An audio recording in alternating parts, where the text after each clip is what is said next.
मैंने जल्दी से एक गाड़ी वहाँ से निकाली और एक अनजान सिम की तरफ बढ़ने लगी। मैं तेज़ी से टैक्सी चला रही थी। मैंने बिल्ली को एक बार फिर प्यार से देखा। इसके ज़ख्मों से अब भी खून निकल रहा था। मैं इसे देख ही रही थी कि इसने भी मेरी तरफ देखा। जैसे ही हमारी नज़रें आपस में टकराई, वो मियाँव की आवाज़ के साथ ज़ोरदार चीखी। मैंने फ़ौरन सामने देखा, मगर तब तक देर हो चुकी थी। टैक्सी एक बहुत बड़े दरख्त के साथ टकरा गई थी। आसमान से गिरा खजूर में अटका।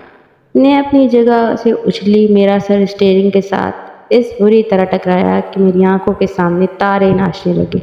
गरम गरम खून मेरे चेहरे पर बहने लगा। बिल्ली का तो मुझे कोई होश ही न था। हाँ, मेरे कानों में जबान की मनहूस आवाज़ आ रही थी। कह रहा था, आज तुम यहाँ से बचकर नहीं जा सकती। मैं बंद हुई